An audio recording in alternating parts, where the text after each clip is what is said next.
So dl is the infinitesimal displacement vector, so it is the vector along with the particle is moving. So at this point the particle is moving along the z cap direction, and how much it has covered the distance? Of course delta z.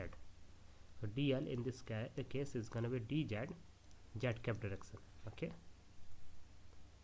so v dot dl of course will be equal to the v dot d delta z z cap direction. So it is going to be vz delta z, and now it is vz, which is a function of x, is same even at that point, and y is actually y plus delta y, and z is a variable over here. Okay, let's look at the third path.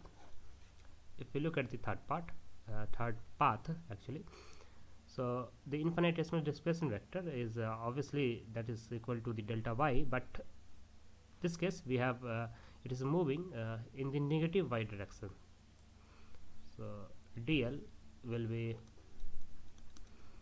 delta y minus y cap direction, right?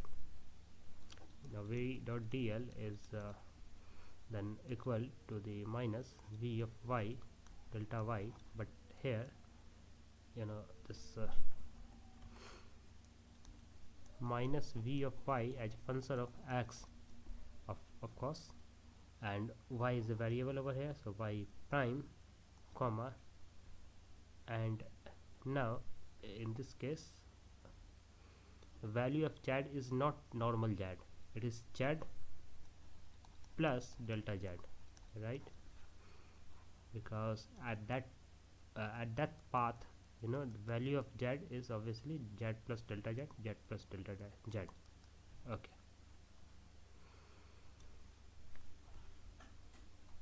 similarly we can do it for the fourth path. dl is, look at the fourth path, this is the fourth path, so it is moving along the negative z cap direction, and distance is delta z minus z cap direction. v dot dl is minus v of z delta z, and v of z, and at that point on this path of course the value of x is x, y is y is just y, it is going to be x, y, and z is the variable, right?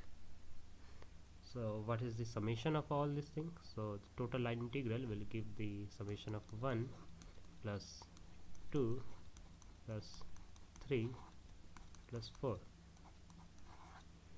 So what is it?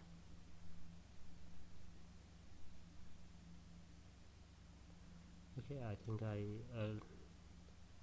think there should be delta z and delta y over there that I forgot to write down, and of course we have this delta z over there and delta y over there. Alright, so what is it? vz x y plus delta y z cap delta z plus vy x y cap z delta y plus minus vy x y prime plus z plus delta z delta y minus vz x y z delta z, right? So we'll take this delta z common out, vz x y plus delta y z prime minus vz x y z prime delta z. Okay, and of course these two terms will be, yeah, so this is the minus term, right? The minus sign is here, so we can common out this minus sign. Okay, and then this v, so this minus is out, so this is this will become plus inside the bracket, x y prime z plus delta z minus this is plus, so it become minus inside the bracket delta y, right? So here this delta y over there, so what we can do, we can just divide it by delta y and multiply it with delta y, and similarly we can do it over here, multiply with and divide with delta z. So we have these two terms, and when we take the limit delta z delta y tends to 0, then we will left with the partial derivative.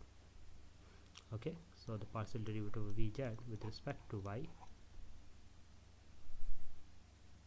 okay, minus partial derivative of vy with respect to z, and of course these two terms are same, so we can just factor it out and it become dz dy. So we have done this for the case when you know the rectangular this rectangular path is along the zy direction, right? That's why we get this delta z and delta y, or dz or dy for the infinitesimal case.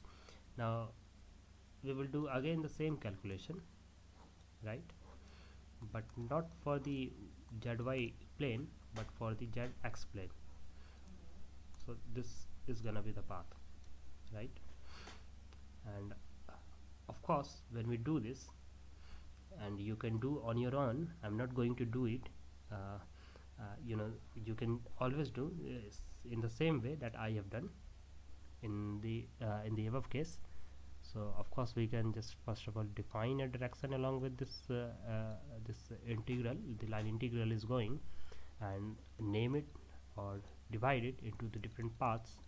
One, of course this is not the 3, this is 2, 3 and 4,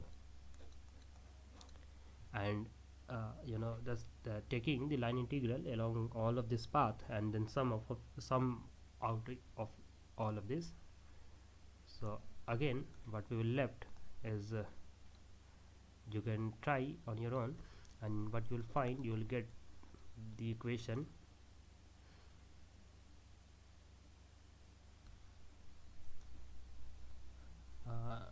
okay, I think let me correct myself over here. First of all, let me just remove it first, right?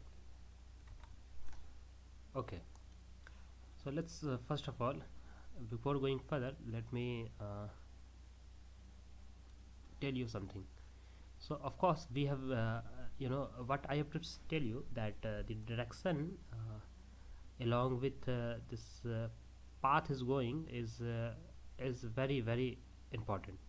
Okay, so as you can see that this path is actually going along counterclockwise, and when we take the right hand thumb rule, so and we'll just curl our finger along this direction, then our thumb will point towards the positive x direction.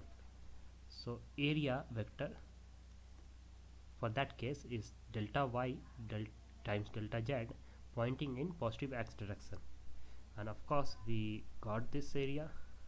Okay, we got this delta z delta y, and of course there is a plus sign over there, so this is pointing towards the positive x direction.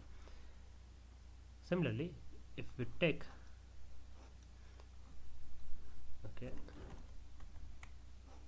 this x, y and z, if we take this path, so in order to get the area along this direction, positive y direction, y cap direction, then we have to do our you know, this path integral along you know, along this this way. Okay, so moving from this to this, and when we put our finger curl along this direction, our thumb will point toward the positive y direction. So in that case we will get the area d